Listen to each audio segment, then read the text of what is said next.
Saudações!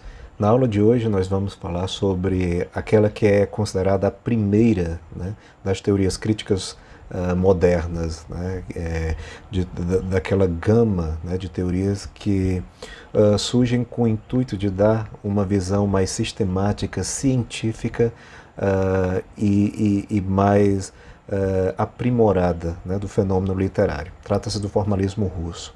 É uma escola que surge praticamente no início do século XX, mas durante as 3 primeiras décadas, 4, a escola ficou um pouco meio que no esquecimento, né?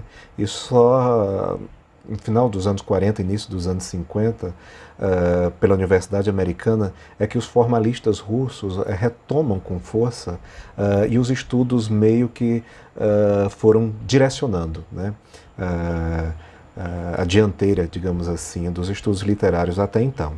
Evidentemente, hoje em dia é considerada uma escola já ultrapassada, né? Muitos dos métodos empregados pelos seus adeptos já não têm mais grande validade, pelo menos da forma como era feito originalmente. Mas eu sempre repito, né? Às vezes me irrita um pouco quando alguém, né, chega meio que deliberadamente e diz um determinado método está completamente ultrapassado, não faz mais sentido investigar texto literário ou qualquer manifestação artística através dele. Na verdade, não, né? As metodologias, elas evoluem dentro do próprio método. E embora uma ideia ou outra, ou às vezes até mesmo a ideia geral seja ultrapassada, sempre há uma forma de você utilizar bem determinados fundamentos, determinados direcionamentos dessas correntes, né? Nós temos um exemplo claro. O Antônio Cândido, por exemplo, escreveu 2 ou 3 livros cuja orientação né, de fundamentação teórica decorre basicamente do formalismo russo. E nem por isso as análises são menos interessantes ou menos profícuas, né? Bem pelo contrário, ele vai assimilando o que a corrente tem de melhor, né, e tentando modificar, aprimorar as metodologias, né, para, né, o que nós temos, né, hoje em dia. Bom, uma breve apresentação geral, da teoria, né? Os formalistas russos queriam promover uma espécie de abordagem linguística da literatura, né, em toda a sua extensão. Há uma coisa muito importante de ser observada nesse aspecto, é que o formalismo ele surge como uma espécie de antídoto contra um tipo de crítica literária que vinha sendo realizada muito, né, desde muito tempo atrás, que é o que hoje nós chamamos de crítica impressionista, né? É uma crítica mais calcada em valores muito abstratos, na maioria das vezes na opinião pessoal dos críticos, mas sem qualquer base de fundamentação teórica mais consistente. Então, nesse sentido, a corrente surge para dar uma espécie de reforço científico, né, de imprimir uma marca de cientificidade à argumentação literária, né? Lembramos que ainda hoje as pessoas veem com certo desconforto a ideia de as ciências humanas, né, das humanidades serem uma ciência, né? O que já deveria ser uma questão absolutamente ultrapassada, né? Porque é óbvio, né, que as humanidades são uma ciência. Tem um método específico, tem um tipo de abordagem específica, mas engloba todos os aspectos necessários para se configurar como ciência.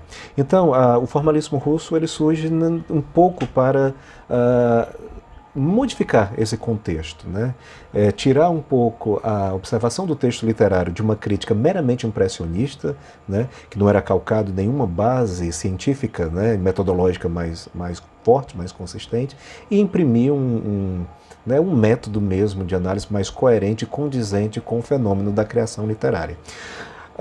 Bom, como o próprio nome já fala, né? Então, os formalistas acreditavam que a explicação, né, para o texto estava na forma, porque é na forma que se realiza, ou seja, na matéria, na especificidade do texto literário, que se realizam todas as mais importantes operações né, do texto, do fenômeno literário de modo geral. Por isso que a abordagem ela vai pender muito para um aspecto linguístico. Imagine, cada arte tem uma espécie de matéria-prima, que é aquele elemento fundamental que de um certo modo nutre a sua natureza, né? A natureza dessa arte. Então, a cor para a pintura, a forma para a escultura, né? A modelagem para a arquitetura, o movimento para a dança, o som para a música e a palavra e a literatura tem como matéria-prima, né, a própria palavra. Então, se a palavra é a matéria, né, a matéria-prima, é a parte mais carnal, é a parte mais formal da literatura, é óbvio que a investigação do texto literário, segundo essa concepção, deveria recorrer muito nos aspectos linguísticos propriamente ditos. Mas não é simplesmente a linguística por a linguística, né? O que é que eles queriam buscar? Uma consciência formal do discurso literário em seus níveis semântico, sintático e fonológico. Né? Normalmente nós criamos uma dicotomia um tanto pobre na nossa cabeça, né? Que conteúdo está para um lado e forma está para o outro, como se fossem duas entidades que não dialogassem, que não mantivessem qualquer tipo de relação entre elas, né? Ou é uma coisa ou é outra. A concepção formal vê um tanto diferenciado essa dicotomia histórica, né? Para os formalistas, e isso é um aspecto muito interessante de ser frisado, a forma, ela tem um aspecto semântico também. E aí você basta pegar qualquer tipo de literatura, não precisa ser muito expert, né, em leitura de texto literário, para entender que as formas, né, determinadas escolhas formais significam sim, né, independentemente do conteúdo sobre o qual se fala o autor, né, determinadas escolhas formais já direcionam um pouco o sentido do texto, né? Um conjunto de fonemas, um determinado emprego de pontuação, um uso específico de rimas e assim vai, né? Uma série de procedimentos da forma que de um certo modo reforçam o conteúdo, né, da literatura. Então o semântico é um sintático porque eles viam as relações, né, entre as palavras e essa investigação formal ia até o nível básico e a menor unidade da frase, que é o fonológico, o som propriamente dito. Aliás, uma das questões mais ressaltadas pelos formalistas é exatamente os estudos sobre ritmo. Mas veremos isso um pouco mais tarde. Bom, os estudos dos formalistas estão muito ancorados nas pesquisas do Roman Jakobs, um nome já bastante conhecido, sobretudo na linguística, né? Todos devem lembrar que o Jakobson traçou uma espécie de funcionalidade para a linguagem, né? E a partir daí ele elencou determinadas funções, né? Aqui interessa-nos particularmente o que ele chamou de função poética, né? Que consiste na ambiguidade da mensagem mediante o adensamento do significante. Essa proposição vai ser de fundamental importância para a concepção, né, de texto para os formalistas, né? No fim das contas, os formalistas entendem a linguagem poética como uma espécie de adensamento de significante. O que é que isso significa? Que o discurso literário ele tem uma certa peculiaridade que o distingue do discurso prosaico, né? E essa peculiaridade seria exatamente esse adensamento das formas, né? Da palavra, do significante, de modo que se no discurso prosaico uma palavra simples como caneta, né, vai significar somente caneta, no texto literário, caneta pode ter uma significação enfim, de variada ordem, né? Então esse adensamento, né, que depois a gente vai ver, né, palavras como plurissignificação, né, e algo do tipo, né? É esse adensamento previsto pelo Jakobson que de um certo modo vai ser a mola propulsora para o pensamento formalista, né? Bom, os formalistas queriam meio que traçar uma espécie de estudo sobre o que eles chamaram de língua poética, né? Que se articula como uma espécie de desvio da língua cotidiana e como oposição ao cânone literário dominante. Então são duas coisas muito importantes, né? Então qual é a concepção de texto literário para o formalismo? Em primeiro lugar, é aquele texto que é marcado pelo adensamento do significante, né? Ou seja, palavras que normalmente no senso comum ou na linguagem prosaica significam uma coisa muito específica e muito clara, no texto literário pode não acontecer, né? As referências são outras e as mais variadas possíveis. Tudo isso leva há uma espécie de desvio, né? Ah, o formalismo russo foi uma escola muito importante, né, sobretudo para sistematizar o conhecimento que se produzia sobre literatura. Como eu falei antes, que até então não tinha uma base metodológica muito consistente, né, ou então pouco científica, né. Mas o movimento ele tem uma série de nós podemos fazer uma série de críticas, né? Hoje, talvez, na época, foi uma grande novidade, né? Alargou, sem dúvida alguma, o modo de se pensar e de se estudar a literatura, mas hoje, com um certo distanciamento, a gente já vê que determinadas posições não se articulam, né, muito bem. E uma delas é exatamente essa oposição à linguagem cotidiana, à língua cotidiana. Né? Logo mais, nós vamos ver daqui a pouco, no slide um pouco à frente, o formalismo prezava muito por aquilo que ele chamou de desautomatização da linguagem. Né? Então, o texto literário usa a língua não de uma forma convencional, mas de um modo que vai trazer ao leitor um aspecto de surpresa, de inovação. É como se a realidade fosse sempre uma eterna máquina, digamos assim, de despertar surpresas. E tudo isso de um certo modo, direcionado pela própria linguagem. Ora, se pensarmos bem, o desvio de língua ele não existe unicamente no texto literário. Né? As gírias, determinadas peculiaridades, né, regionais, dialetos, eles são desvios de uma norma culta também, e nem por isso se caracteriza como ou língua poética ou como literatura. Né? Por outro lado, há muitos textos literários em que a linguagem não se articula em torno de desvios de norma culta. Se a gente pega qualquer romance do romantismo, do realismo, enfim, grande parte do modernismo também, a linguagem empregada ela desvia muito pouco, né, da linguagem cotidiana. Você pega Não Chove há mais de uma década nessas terras, né? Tá lá no romance do Graciliano Ramos. Né? Não há nada de peculiar nesta frase que a torne algo desviante da língua padrão, da língua cotidiana, ou que ocasione um efeito de surpresa, de inovação, de novidade. Né? Claro, se você pega um autor como Guimarães Rosa, que o tempo todo ele está forçando ao máximo o experimentalismo com a linguagem, criando novos termos, novas configurações semânticas, sintáticas, contrapondo elementos que dificilmente apareceriam na língua portuguesa. Então, para um autor dessa natureza, é muito mais fácil entender esse aspecto desviante da língua, né? Mas isso não configura toda a obra literária. Né? Então, nós temos aí dois problemas. Né? Nem toda língua cotidiana é puramente objetiva, factual, né? Ou seja, há desvios na língua cotidiana, e nem todo texto literário, por outro lado, se configura por esse desvio. Né? Então, torna um pouco o argumento formalista fraco em determinado aspecto, né?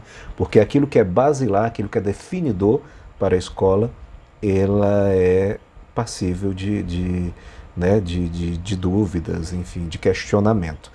Uma outra coisa muito importante nesse aspecto é a oposição ao cânone literário dominante. E aí é importante entender o contexto em que essa escola nasce. Né?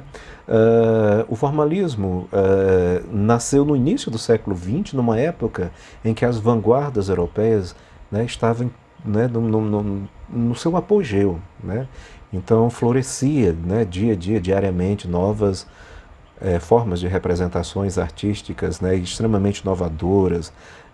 Né? E o formalismo, os adeptos do formalismo eram muito ligados ao futurismo, que é uma escola, que é uma vanguarda extremamente inovadora, né, em termos de técnicas, de uso de linguagem, de construção de imagem, assim vai. Né? Aliás, essa é uma máxima que nós vamos ver com muita recorrência. As correntes críticas, embora não tenha nada a ver com as correntes literárias, né, são duas coisas distintas. As correntes literárias, barroco, arcadismo, romantismo, realismo, e assim vai, elas são agrupamentos de obras estéticas, né, é a literatura, ou enfim, outras manifestações artísticas. As correntes críticas é um juízo científico sobre essas correntes estéticas, né. Então, de um lado você tem a arte, que são as correntes estéticas, barroco, arcadismo, etc. tal, e de outro lado você tem a ciência, que são as correntes críticas, formalismo, estruturalismo, neocrítica, semiótica e assim vai. Mas é comum que essas escolas meio que se vinculem por aproximação, né, semântica, enfim, a determinadas correntes estéticas, né? Então, nitidamente, o formalismo está inclinado a pensar o texto literário como os futuristas também pensavam, né? E aí, como o futurismo é uma vanguarda extremamente marcada, né, por inovações, por uma vontade, eu diria, quase que esquizofrênica, né, do novo, da novidade, e em determinados momentos quase anárquica, né? É óbvio que os textos que têm essas características são passíveis de uma melhor leitura dentro dessa perspectiva formal, né? O que eu quero dizer é o seguinte, né? Por se filiar um pouco a essas concepções, o texto literário que mais se adequa a uma análise formal, por conta dos desvios, das ambiguidades, do adensamento do significante, é mais o texto poético do que o texto em prosa. E as poéticas que são extremamente inovadoras, né, e marcadas por contraversões ou algo do tipo. Se você pega um poema clássico, né, que não apresenta grande novidade na composição, seja da forma, das estruturas ou dos conteúdos, dificilmente você fará uma leitura consistente desses aspectos. Analisar a prosa de ficção, sobretudo uma prosa da era clássica, é extremamente difícil sobre a perspectiva formal, porque os pressupostos teóricos dessa corrente visam mais os elementos desestabilizadores, né? A menos que sejam textos da contemporaneidade ou alguns da modernidade também, que o tempo todo estão brincando com as estruturas clássicas, né, apontadas pelas teorias clássicas, e aí uma análise formal pode ocorrer de forma relativamente consistente. Bom, todo esse aspecto que nós falamos até aqui, esses aspectos levam a uma palavra-chave definidora do formalismo russo, né? Os formalistas começaram a investigar, já entendiam que caminho percorrer, mas faltava uma espécie de elemento-chave que conduzisse às análises, que seria o grande objeto. Nitidamente, a literatura por si só não seria o objeto não poderia ser o objeto dos formalistas russos, porque grande parte da literatura não se dispõe a esse tipo de análise, né? Então, o que é que seria? E aí eles encontraram uma palavra-chave, que é a literariedade. Em algumas traduções vocês vão ver o termo literidade, né? Em outros, literariedade, né? Mas o literariedade é o mais recorrente na literatura especializada, né? Bom, diz aqui, da linguagem cotidiana fazem parte, aí nós temos uma distinção, a clareza, o automatismo, o hábito e a familiaridade. Na arte, prevalece o obscuro, o aumento da dificuldade e da percepção. Então essa era uma concepção norteadora, né, dos formalistas russos. Tudo partia um pouco desse dualismo, né, desse antagonismo. De um lado a linguagem cotidiana, do outro lado a linguagem poética, né? Então, normalmente, e aí nós retomamos mais uma vez as funções da linguagem prescritas pelo Jacobson, né? E vamos ver que toda a linguagem ela é muito marcada por um aspecto prático, objetivo, né? As funções da linguagem, do Jacobson, nada mais é do que um apontamento crítico que transparece a funcionalidade prática da língua, né? Nós assumimos determinadas funções quando queremos cumprir determinados objetivos com as enunciações, né? Coisa bastante diferente é a literatura, né? Tinha até um professor de graduação que dizia assim, a literatura não presta para absolutamente nada, né? Ele não estava descreditando o texto literário, não é nada disso. Ele só estava apontando a ideia de que não há uma finalidade prática muito evidente de um texto literário. Claro, o texto tem as suas funções, né? Quem se lembra das aulas de teoria 1, no capítulo do René Wellek e Washington Warren, né? No segundo capítulo, ele fala sobre as funções da literatura, né? Lúdica, evasiva, cognitiva, pragmática, estética, sincrônica e por aí vai, né? São 8 funções. Então é óbvio que a literatura tem uma função. Se a gente entender o próprio movimento das escolas literárias, elas se filiam muito detidamente a determinados experiências históricas, culturais da época, né? E juntas elas traçam alguma coisa, né, como objetivo comum. Por exemplo, a literatura barroca ela se viu como propaganda ideológica para a contra-reforma, né? A literatura árcade, por sua vez, ela serve de espelho, né, mais do que espelho, de reflexo para as teorias iluministas que rondavam a época. O romantismo para a Revolução Francesa, o realismo para as correntes cientificistas da época, né, determinismo, positivismo, evolucionismo, o simbolismo para as teorias do consciente que começavam a surgir naquela época, né? A ideia de consciente coletivo, por exemplo, foi determinante naquele período, e a modernidade com uma série de novas, né, e novas teorias, né, e o reflorescimento da ciência, digamos assim. Então é óbvio que o texto literário tem uma funcionalidade, mas no geral o discurso não deixa transparecer esse tipo de coisa. Essa funcionalidade ela tende a ser encoberta por um aspecto que é estético mesmo, né? Então no fim das contas a literatura é um objeto de beleza, né? Então por isso os formalistas sempre estabeleciam essa distinção. Ela é problematizada, né, porque nem toda linguagem cotidiana é clara, né, é automática, né, e por outro lado nem todo discurso literário é obscuro, difícil, né, e de difícil percepção, né. Mas o que nós não podemos negar é que esses mecanismos são dominantes, né. Então talvez aqui seja uma questão de equalizar, né. Não é que todo discurso literário seja difícil, obscuro, percepção, mas sim que há uma dominância em se articular o discurso, né, a partir desses elementos. Bom, o objeto de estudo em nossa área não deveria ser o texto literário, né, e sim os elementos que o encaixam na categoria do literário, né? Ou seja, o grande objeto de investigação dos formalistas russos não é a literatura propriamente dita, mas a literariedade, ou seja, os elementos que fazem com que um texto seja considerado literário, né? A isso Jacobs chamou de literariedade, e para atingi-la é necessário um emprego de técnicas, ou seja, de procedimentos. Eu anexei ao sistema um texto chamado A Arte como Procedimento, né, de Shklovsky. Logo mais eu vou tecer algumas considerações sobre ele. Essa é praticamente uma espécie de doutrina, né, de veio norteador para toda esse grupo de intelectuais, né? O Jacobs, a partir de um modo de representação, de estudo muito recorrente na Rússia, que via o texto literário como uma espécie de pensamento articulado por imagens, né? E a imagem é uma coisa interessante porque a imagem ela empobrece o conhecimento, né? Porque ela encurta, ela é um desvio de caminho, né?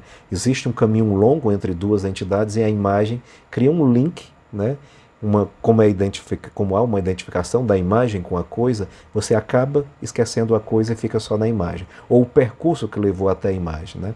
Então, e aí isso serve para muita coisa que se desenvolve disso, como os símbolos, as metáforas e uma série de outras coisas, né? Então, se eu penso na cruz, por exemplo, né, que é um símbolo de sofrimento, né, muito forte para o cristianismo, esse símbolo já está tão cristalizado na cultura de diversas nações que nós simplesmente o identificamos como um artefato cristão que liga uma determinada experiência, né, visceral para essa religião, e nos desperta uma série de sentimentos, né, que pode ir desde ao conforto, à paz, como uma certa inquietação, né?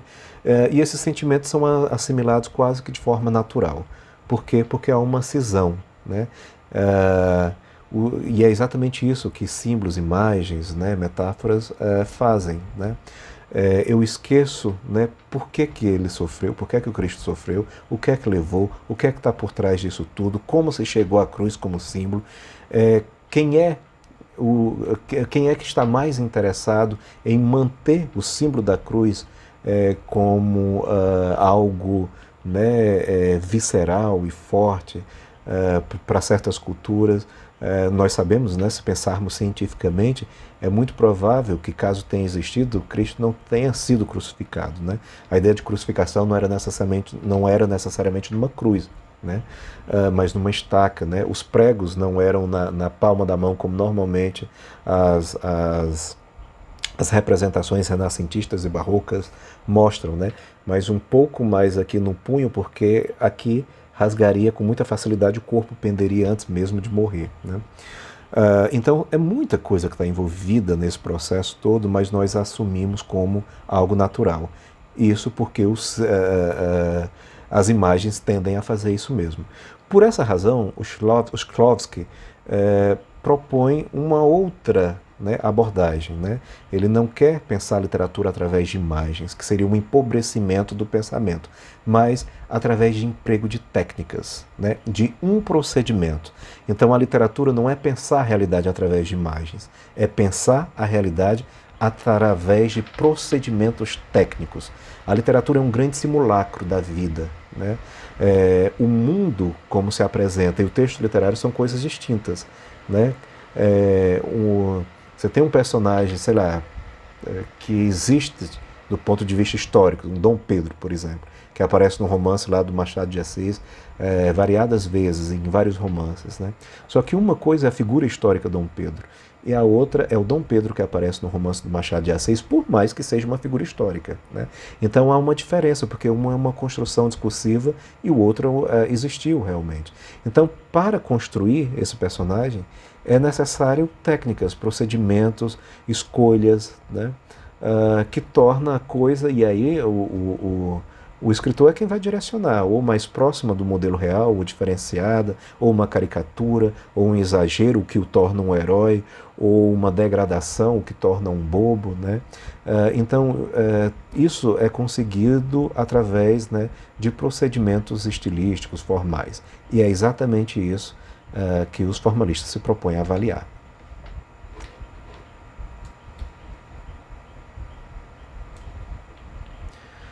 Bom, vamos falar agora algumas funções, né, né, do texto literário dentro dessa perspectiva do formalismo russo. Uma coisa interessante é a teoria da relatividade na avaliação da arte a partir, né, dessa perspectiva. Por quê? Não existe valor artístico em termos absolutos, né?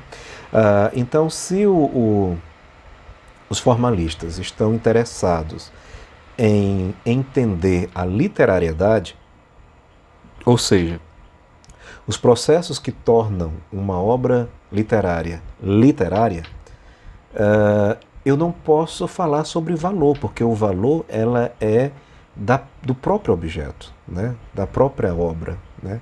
Então nós temos aí uma espécie de descompasso, né?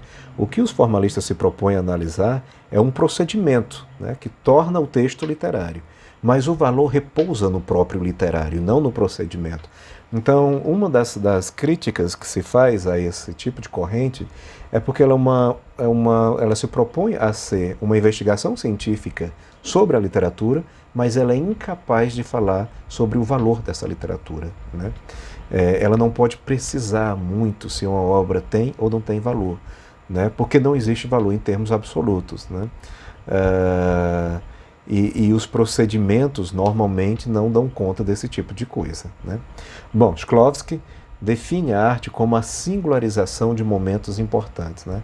As palavras vão variando, né, mas o conceito é basicamente o mesmo, né? Está muito ligado àquela ideia do adensamento do significante, né?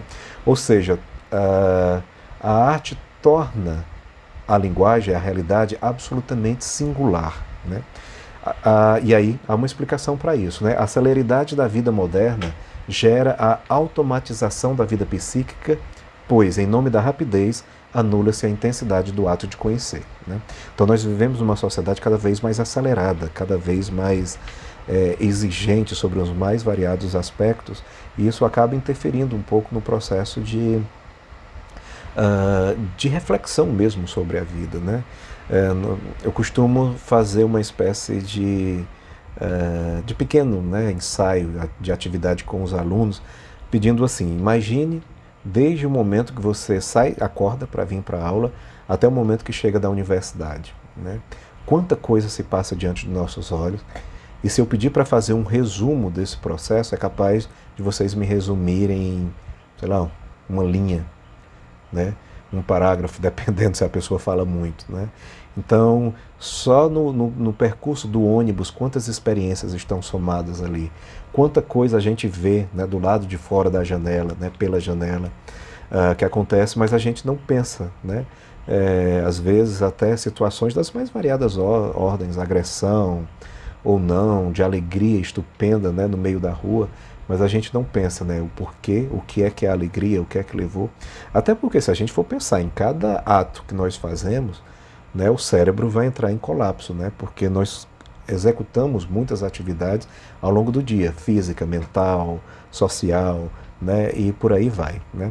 Então, os formalistas, né, constataram já naquela época, né, que o mundo moderno acelerou a nossa experiência. E com isso, meio que foi automatizando, a gente não pensa mais no que faz, né? A gente simplesmente faz, né? Né, não há tempo para ficar pensando nas atividades, né? Por que é que eu faço isso? Aqui vai levar um ato que eu, né, que eu vá fazer ou não, né? Então, tudo isso gera também uma automatização da linguagem, né? E a arte como procedimento, os Clóvis queria exatamente recuperar esse caráter de singularização da vida que foi perdido, né, né, com essa lógica do capital, do progresso, né, do mercado e tal. Então eles tinham uma perspectiva muito definida, né, também de texto literário, né? A singularização é uma espécie de desamarra, né? É livrar o texto, né, e evidentemente todas as questões conteudísticas que ele traz, né, dessa visão presa, amarrada que a vida moderna nos impõe, né? Bom, a principal função da arte seria, então, restaurar a intensidade do conhecimento, promovendo a virgindade dos contatos e o encanto da descoberta. Isso é uma coisa interessante, lembra muito o ensaio de um francês, né, um filósofo francês, chamado Gaston Bachelard, né? O Bachelard ele compara um pouco a atividade poética com duas entidades, né, muito fortes, a infância e a velhice, né? A idade madura normalmente é muito objetiva, pragmática, célere, né? Normalmente a gente não pensa nas coisas, quando pensa, pensa com muita raiva, de forma muito racional. Dificilmente a gente cede um pouco para a emoção, para o encantamento, né? Sei lá, você não vê, por exemplo, atividades, né, que poderiam dar prazer. Existe alguma coisa na nossa cabeça, né, que chama o papel lá do homem sério, comprometido, né, e que tem tem uma função, né, específica na sociedade e é que acaba anulando uma série de coisas, né? Essas amarras normalmente não existem em grande escala na criança, e em escala um pouco menor, mas muito mais acentuada do que né, no homem mediano, né, de idade média, nos idosos também, que é essa questão de olhar para o mundo como se o visse pela primeira vez, né? Como se o visse como algo absolutamente de encanto, né? De novidade, como se fosse quase uma epifania, uma revelação divina, né? Então, os formalistas queriam meio que o texto fosse uma espécie de restaurador dessa intensidade do conhecimento, né? Se você lê um artigo científico, né, um artigo científico nem tanto, mas um relato um relatório de pesquisa, né, qualquer, as informações são muito técnicas, normalmente aquilo não desperta sentimento algum, não chama atenção para a intensidade, né, do conhecimento da vida. Mas às vezes uma imagem do texto literário é capaz de fazer isso, né? Tem um verso muito bonito do Manuel de Barros, né, que ele fala, está falando, né, assim, no mundo, né, quando era a relação do homem com a natureza, né, era feita de modo mais amistoso, mais intenso, e como é envelhecer, né, nesse mundo onde a natureza tem um peso muito forte. E aí ele transpõe a coisa meio pelo a velhice das cigarras, né? As cigarras tem aquele barulho, né? É, é, para o homem moderno e mercantil, né? Muito aterrorizador, né? Porque é forte, mas para o homem do campo, né? Tem uma beleza, tem um canto muito grande. E no final ele chama assim, todas as cigarras estão numa árvore velha, como se estivessem exiladas do restante da natureza, e estão ali, né, para morrer, né, para passar o resto da vida, naquele canto, né, tecendo o canto em conjunto. E ele termina assim: as cigarras do exílio são os únicos seres que sabem de cor quando a noite está coberta de abandono, né? Então olha que coisa linda, as cigarras do exílio são os únicos seres que sabem de cor quando a noite está coberta de abandono, né? Isso tem um caráter de divindade, de intensidade muito forte, né? Não tem como ler um verso desse e não ser tocado, né? Pousou um urubu sobre a minha sorte, né? O famoso verso do Augusto dos Anjos, né? Ele é tão inusitado, ele promove uma rearticulação da linguagem que ele acaba despertando meio que esse aspecto de virgindade mesmo com a vida, né? Porque se eu digo a caneta caiu, é tudo muito óbvio, eu sei exatamente o que você fala, né? Se eu digo um balão estourou ali fora da sala, né? É tudo muito óbvio, né? A gente não precisa de grandes articulações mentais para entender, né? Mas se eu digo um urubu pousou na minha sorte, né? Há um descompasso, né? Porque você vai ligando, né? E isso é a criação das imagens, né? Há uma ave, ela precisa pousar. Ela pousa em algum elemento sólido, né? Material. A sorte não é sólida, né? A sorte é uma abstração. E como é que uma ave pousa numa abstração, né? E por que o urubu? Aí tem toda um significado cultural ligado a essa árvore, né? A ideia de agouro, de morte, assim vai. E a sorte, né? A própria vida, né? Então é como se fosse assim, o malefício, a dor, o infortúnio atingiu a minha vida em cheio, né? Então é isso que a linguagem poética promove, essas desarticulações, essa intensificação do conhecimento humano.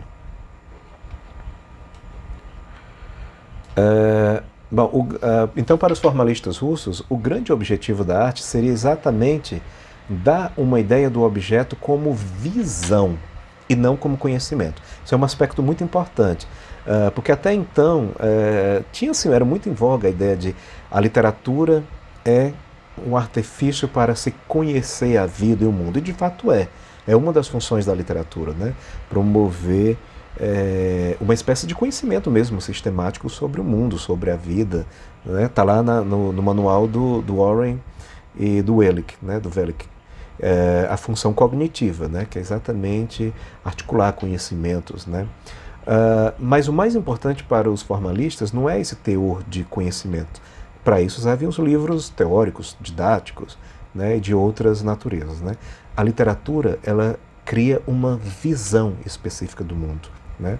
Quando Augusto dos Anjos diz pousou um urubu na minha sorte, ele não está querendo promover um novo conhecimento, não é um tratado, né, para entender como é a alma humana, mas é uma visão específica da alma humana que torna a realidade, né, absolutamente nova, diferenciada e encantadora, né?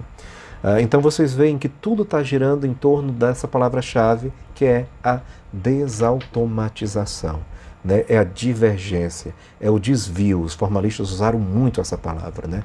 O texto literário é um desvio né, dos outros textos, né, da linguagem que usam a linguagem cotidiana científica ou convencional, né?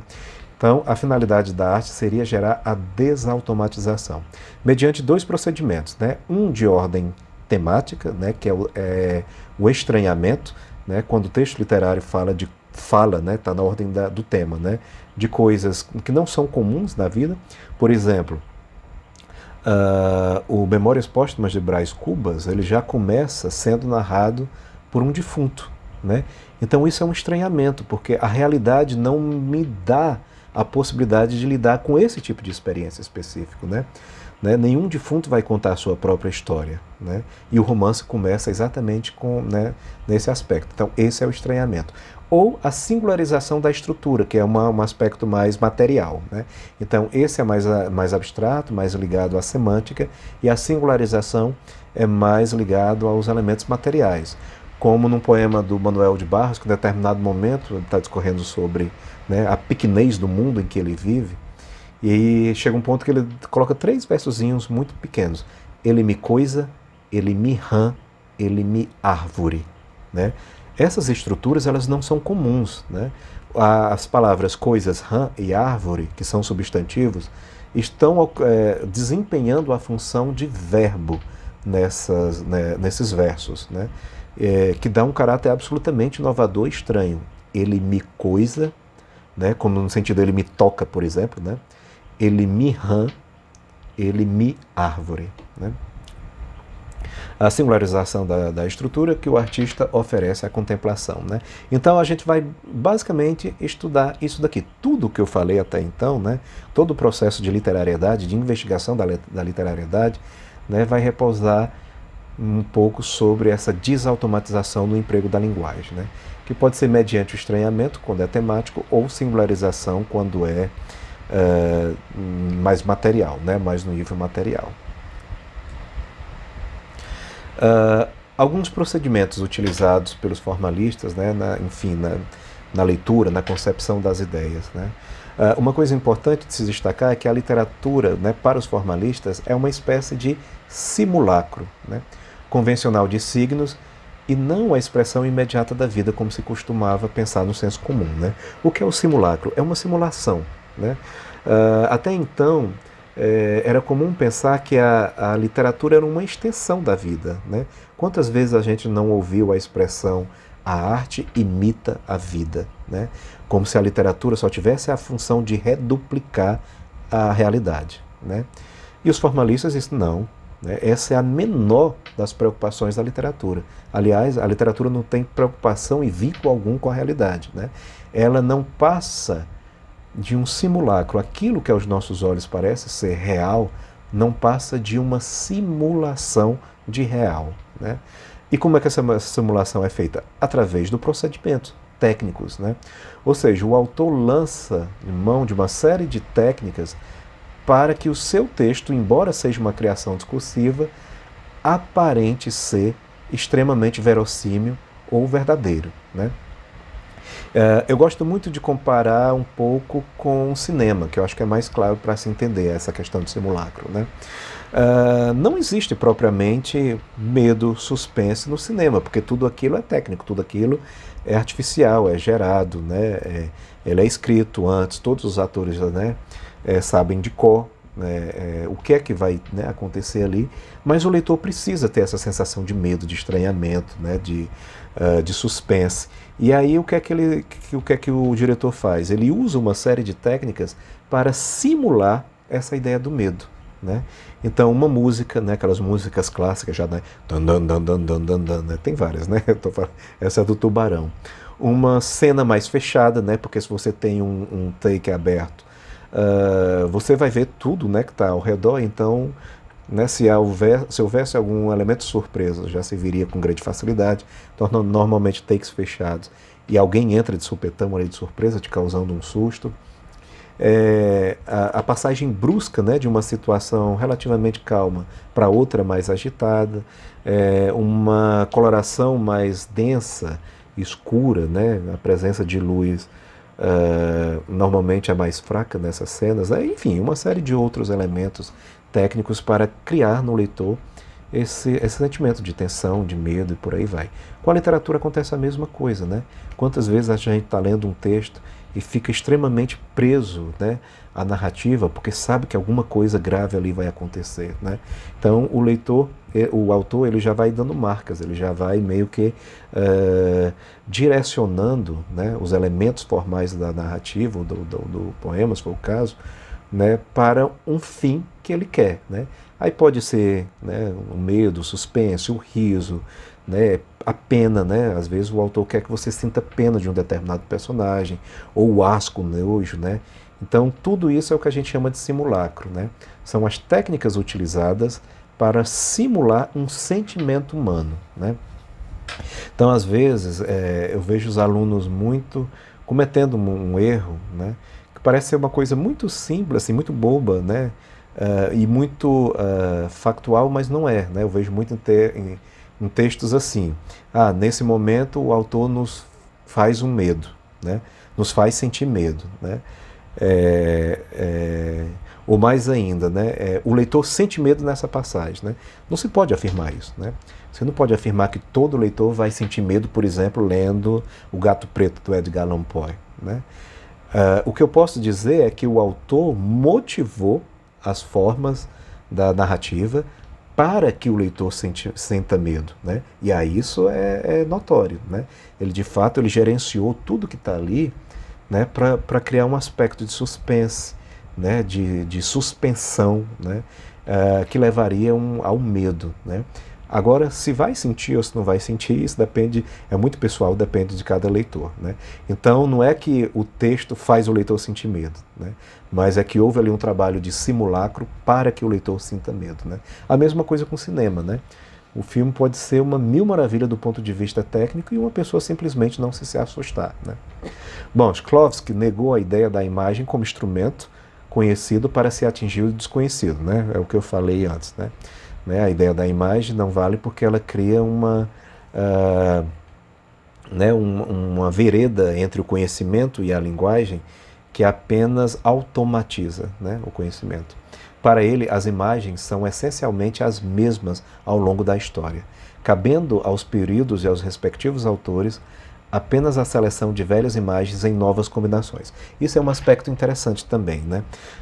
Para vocês verem, eu falei, não é que toda, né, quando se faz críticas muito assíduas e pesadas, né, ao formalismo, como se nada do que o formalismo falou fosse aproveitado hoje, né? Não é verdade, né? Coisa muito semelhante ao que o Shklovsky está dizendo foi reafirmado, né, numa época mais recente pelo Compagnon, né, Antoine Compagnon, no seu, né, famigerado volume O Demônio da Teoria, né? Em um determinado momento o Compagnon fala, tema em literatura não define absolutamente nada, porque os temas são relativamente os mesmos ao longo, né, de toda essa trajetória de vida literária. Da mesma forma como o Shklovsky fala aqui das imagens. Se a gente for pensar, as imagens são as mesmas. O amor, a glória, a pena, a compaixão, a morte, o medo, né, o desequilíbrio, né? É muito incomum assim chegar a algo extremamente novo, né, e cause aí uma, né, acontece, mas é muito raro, não acontece o tempo todo, né? Na maioria das vezes, né, as narrativas elas são releituras de narrativas passadas, né? Elas são novas formas de se pensar temas que são velhos. Eu costumo brincar com as novelas da Globo, né? Se a gente entender a narrativa, né, do modo geral, e entender a novela como uma espécie de narrativa, os enredos são basicamente os mesmos, né?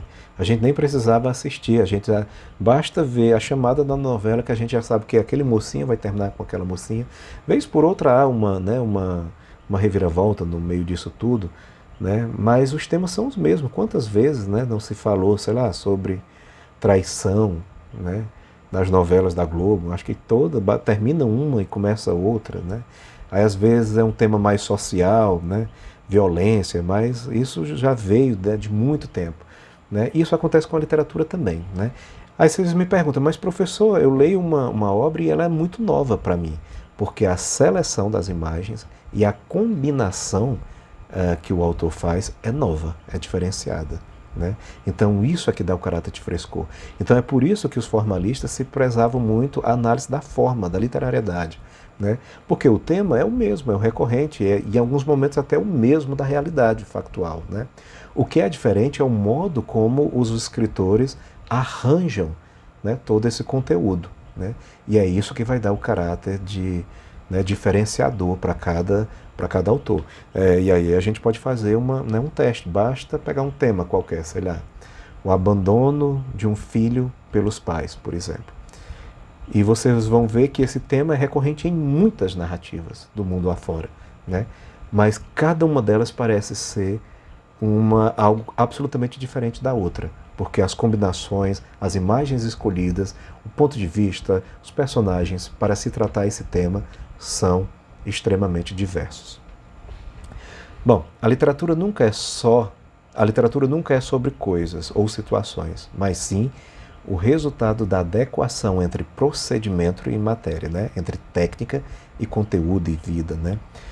Fenômeno que automaticamente a insere no código de referências literárias, né? Algumas escolas vão aprofundar isso mais adiante, né? Os pós-estruturalistas, os desconstrutivistas chegam a afirmar que a literatura não se refere a nada fora dela, né? A literatura não se refere ao mundo, mas sim só à própria literatura, né? Então a literatura não passaria de uma rede intradiscursiva, né, de textos dialogando entre si, né? Mas aqui nós já temos uma semente disso, né? Quando ele fala que, né, é um fenômeno que a insere num código de referência literária, né? Então, no fim das contas, é isso, né? As formas que um poeta utiliza no século XVII, ela é conhecida porque ela já foi utilizada no século XVI, no século XV, no século XIV. E mesmo quando ele propõe uma renovação, né, você precisa daquela tradição de formas para se propor uma nova forma. Então, por isso que eles acreditam que a literatura é um código de referência. Então, vocês estão vendo que a abordagem do texto literário pelo formalismo é muito imanista, né? É muito na materialidade do texto, né?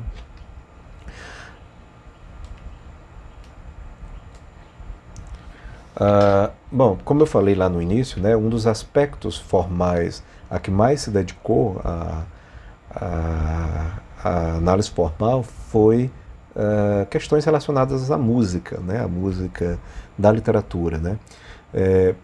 Por querer investigar muito a ideia de literariedade, de desvio, de desautomatização da linguagem, os formalistas russos privilegiam o texto poético como objeto, né? É óbvio que as desautomatizações, o emprego em comum da linguagem, a musicalidade, ela ocorre com muito mais ênfase e muito mais recorrência na poesia do que na prosa, né? Então, acho que por isso essa insistência também, né, na construção rítmica de tudo, né? E eles têm considerações muito interessantes que ainda hoje são muito pertinentes, né, em relação a ritmo, né? Então, o primeiro deles aqui é uma distinção, né? A gente normalmente faz uma confusão muito grande, né? A gente, como se diz, define ritmo pelo que ele não é, né? O que é o ritmo? É um movimento apresentado de uma maneira particular, né? Normalmente a gente define o que é o ritmo em poesia, por exemplo. Seria a distribuição regular de acentos no verso, né? Então, se eu tenho um poema lá com versos na segunda, na quarta e na oitava, né, invariavelmente segunda, quarta e oitava, aí você tem uma noção de ritmo, né? Tum, tum, tum, tum, quarta, tum, tum, tum, tum, tum, tum, tum, tum, tum, tum, tum, tum, né? Então, essa distribuição regular dos acentos seria o ritmo. Na verdade, isso não é o ritmo. Para se construir essa noção rítmica, eu já tenho que ter essa noção prévia, porque senão não sei nem o que é ritmo, né? Então isso é uma coisa interessante, né? Que os formalistas deixaram muito claro. Aquilo que nós entendemos como ritmo nada mais é do que a consequência do ritmo, né? Ou então um modo formal de representá-lo, né? Não é o ritmo propriamente dito, mas é uma representação do ritmo, porque o ritmo ele é quase abstrato, né? Ele é inerente ao ser humano, ele está no nosso corpo, né? O ritmo ele é articulado pela batida regular do nosso coração, pelo modo regular como o sangue passa pelas veias, né? Enfim, todo o nosso corpo ele pulsa, ele demanda um determinado ritmo, a natureza, o vento, né, passa você não vai ver nunca uma rajada de vento que para do nada e depois volta, né? Ele pode até variar, mas ele vai variando dentro de uma camada muito lógica, né? As águas do rio, o crescimento dos frutos e assim vai, né? Então aquilo que a gente se deixa ver não é o ritmo propriamente dito, né? Mas é uma forma de medir, né, essa experiência rítmica, né? De qualquer forma, é uma representação, né? É só para entender, né, que o ritmo que nós estudamos em literatura não é o ritmo sui generis, né? Mas é uma representação de ritmo, né? E é sempre aprendida de forma particular, ou seja, cada poeta, cada poema vai lidar com um tipo de ritmo, né? Que não é o ritmo natural da coisa, né? Mas é uma forma particular de ver. Então você pega, sei lá, o poema A Moça e a Janela, do João Cabral de Melo Neto, você tem um ritmo acelerado. Ou então o famoso café com pão, café com pão, café com pão. Vixe Maria, maquinista, que foi isso, né? O café com pão do Manuel Bandeira, né? Você também tem esse ritmo martelado, acelerado. Ou um ritmo brando, apraiado, como de repente do riso fez-se o pranto, silencioso e branco como a bruma, e das bocas unidas fez-se a espuma, e das mãos espalmadas fez-se o espanto, né? Então, dependendo de que efeito você queira criar no seu texto, casar com essa articulação de ritmo, né, pode ter efeitos aí muito interessantes. Somente o discurso poético e não o seu resultado gráfico pode ser apresentado como ritmo, né, o que eu falei há pouco tempo atrás, né? Não é o resultado gráfico, o resultado gráfico não pode ser apresentado como ritmo, né, mas o discurso em si é o ritmo, né? Então o resultado gráfico, na verdade, é essa representação do ritmo, né? Mas o discurso poético em si, ele é calcado num ritmo, né? Né? Porque senão a gente nem entenderia, a gente sequer escreveria dentro de uma linha rítmica, né? Então é uma forma que eles estão dizendo, dizer assim, olha, o texto poético, ele é o discurso, né? Mais do que o texto propriamente dito, porque o discurso poético pode estar em outras coisas, pode estar no cinema, pode estar numa anedota dita, né, entre amigos, enfim. O discurso poético, ele, né, especificamente abstrato, ele é mediado por um ritmo, né? Mas a partir do momento em que eu crio, né, alguma coisa no papel, aquilo é uma representação gráfica desse ritmo, não um ritmo propriamente dito, né? O movimento rítmico, então, é anterior ao verso, né, e não posterior, como normalmente a gente faz, né? Mas eu trouxe esse tópico, né, o mais importante é isso, né? Entender a semântica do ritmo, porque normalmente a gente negligencia um pouco a análise do ritmo, né, em poemas, narrativa, quando aparece, né? O ritmo é um elemento normalmente técnico, a gente diz, tem um determinado número de sílabas que aparecem tal e tal coisa, né? Isso por si só não diz coisa alguma, né? Para se fazer uma análise formal é preciso ver a semântica do ritmo. Por que que o Manuel Bandeira criou aquele ritmo tão acelerado, né, né, com versos tão curtos e em paralelismo para dar essa ideia de repetição, né? Café com pão, café com pão, café. Porque ele queria, né, com a escolha de oclusivas muito bem colocadas para dar esse efeito quebradiço, né? Porque ele queria representar na forma o movimento daquilo que ele está falando no conteúdo, que é o pão, ou que é o trem, a passagem do trem, né? Então, o café com pão faz o barulho do trem passando nos trilhos, né? Café com pão, café com pão, café com pão, café com pão, café com pão. Então, isso acaba gerando um efeito de presença, né? O leitor está lendo um texto, né, que fala sobre trem e, de repente, o barulho do trem está sendo pronunciado na sua boca, né? Isso é a semântica do ritmo, né? Você entende como foi construído e por que e que significados esse ritmo gera, né? E aí é muito interessante a gente pensar por que um determinado poema o ritmo se acelera e outros não. Por que um determinado poema o ritmo é quebrado no meio e há uma parada brusca, né? Então tudo isso tem um significado, né? Normalmente esse significado ele não é meramente formal, né? Não há uma gramática, né? Uma tabela, né? Se usar um ponto aqui significa isso. Se usar dois pontos, a gente vai ver logo adiante que pontuação é fundamental na análise formal, né? Não há, né? Normalmente isso é alimentado pela semântica do texto também, né?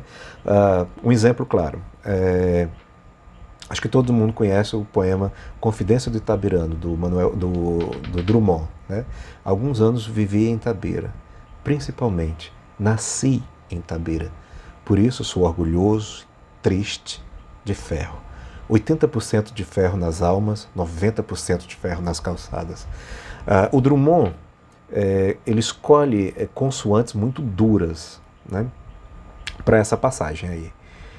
E você vai ver uma série de críticos, né, 80% de ferro, o R, né, esse arranhado, nas almas, nas calçadas, o D, T que aparece, né, ele vai dizer que é uma seleção de fonemas que está junto ali para mimetizar a ideia do ferro, né, que ele fala, né? Drummond, Itabira, né, de Mato Dentro, a cidade natal de Drummond, era uma grande produtora de ferro, de minério, né?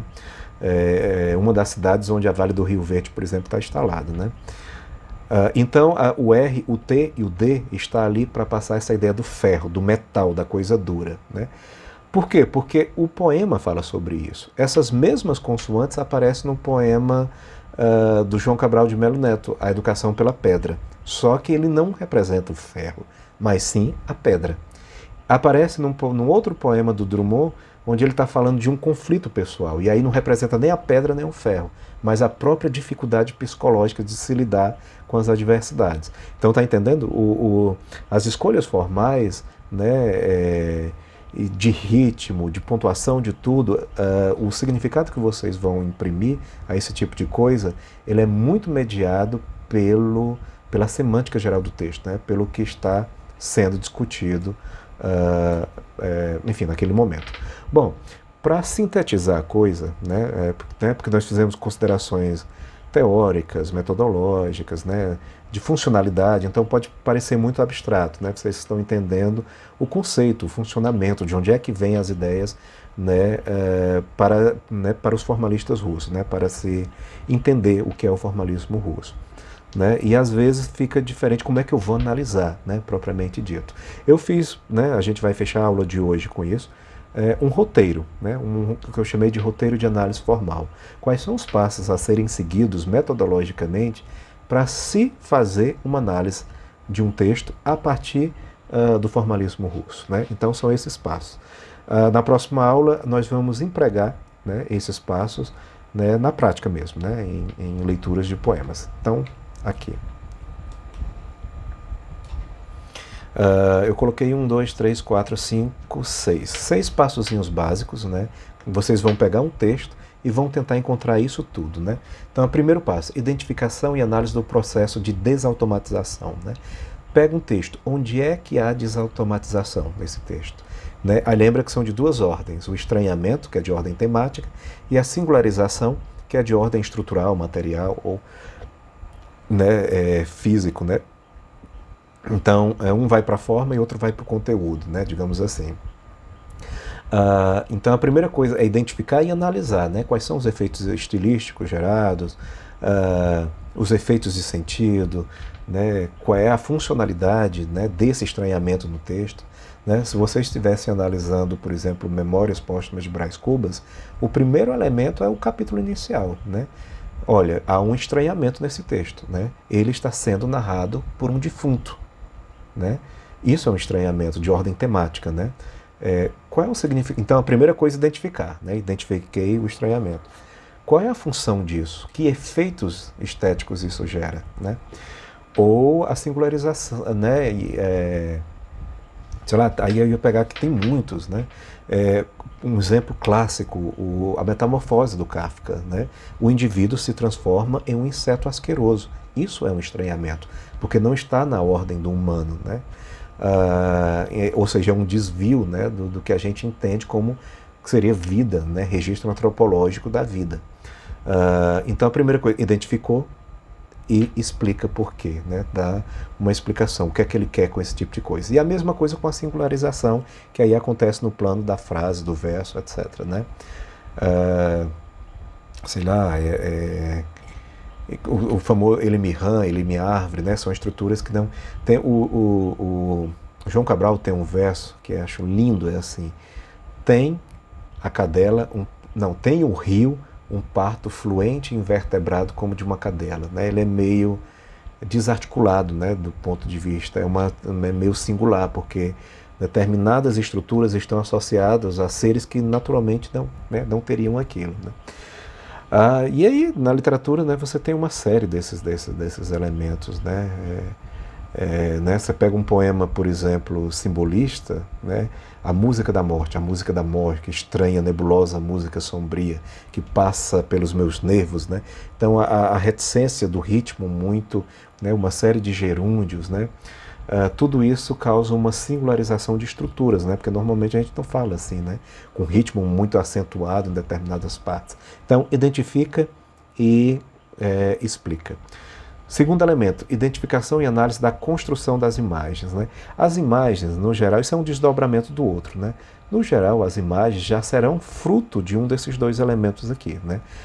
Às vezes vai ser difícil, né? A gente está falando estranhamento é de ordem temática, singularização é de ordem material, mas às vezes eles aparecem entrelaçados, né?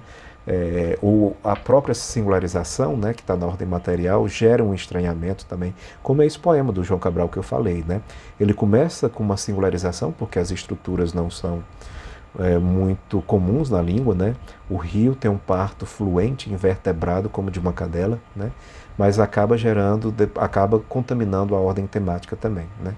Então, encontre todas as imagens, né? São todas aquelas figuras que a gente aprende no ensino médio, né?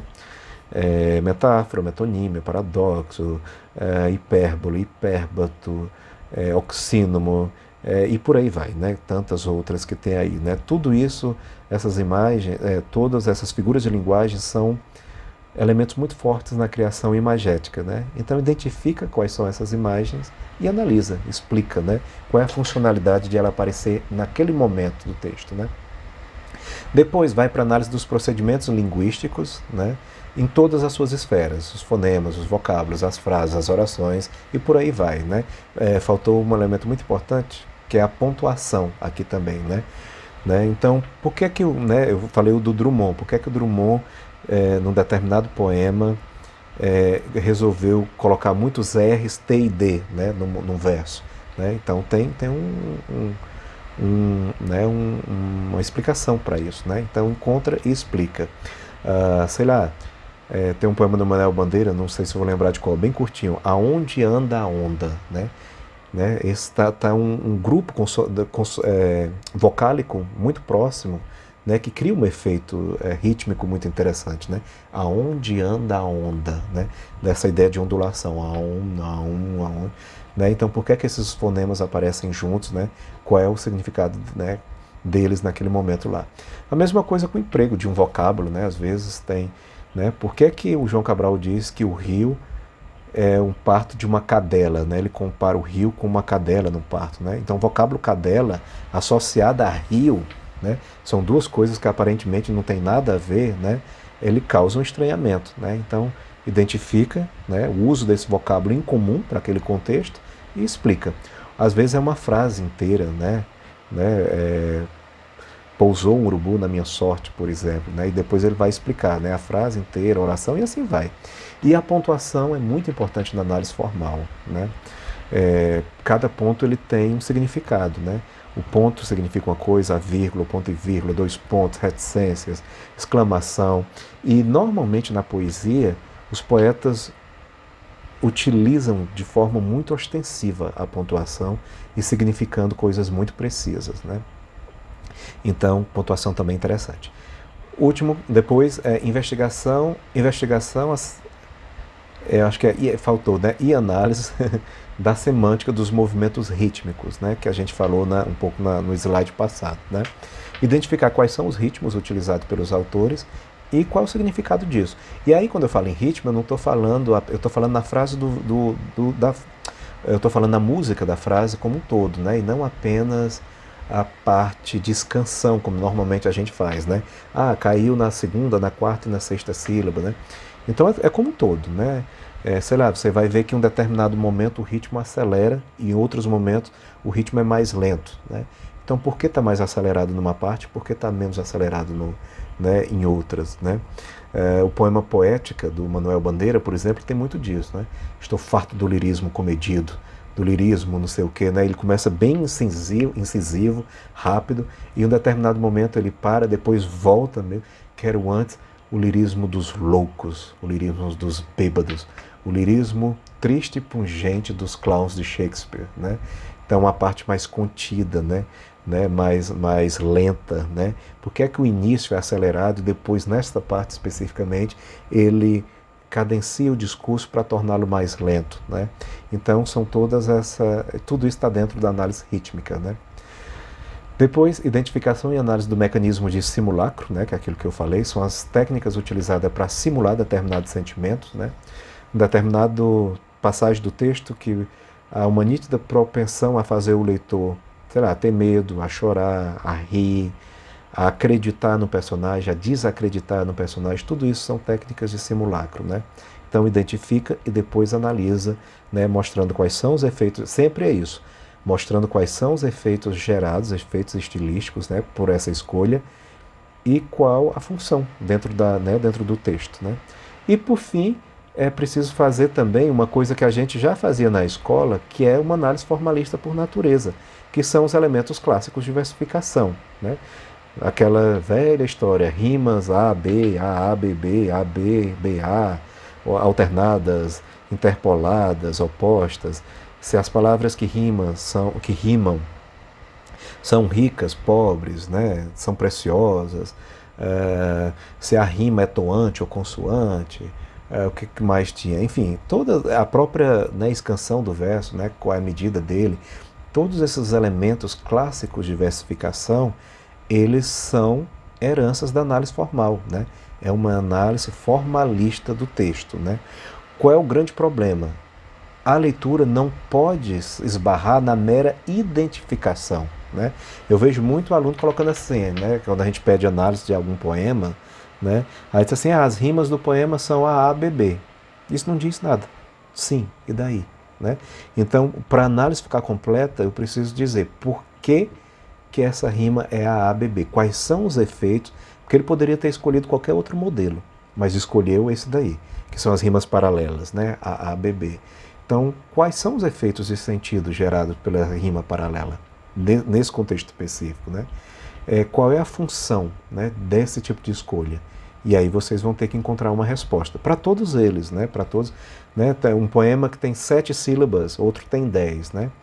Por que ele utiliza, né, 7 sílabas para aquele poema? O que é que gerou essa escolha? Né? Porque ele teria todas as outras métricas possíveis, né? Ou então um poema que não é metrificado, né? Por que um determinado poema não é metrificado? E quais são os efeitos estilísticos que essa escolha gera, né? Então é isso que precisa ser feito, né?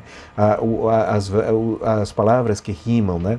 Elas são pobres aqui, elas são ricas, né, no outro. Por que são ricas, né?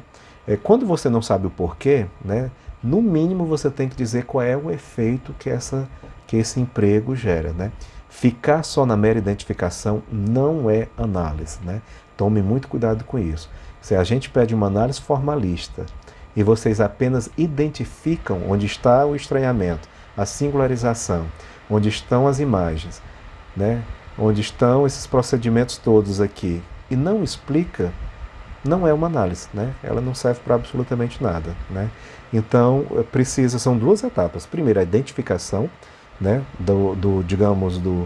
daquilo que é fundamental para a análise formalista, e uma vez identificado, analisar propriamente dito, mostrando qual é a função e quais são os efeitos estilísticos gerados por cada um desses empregos.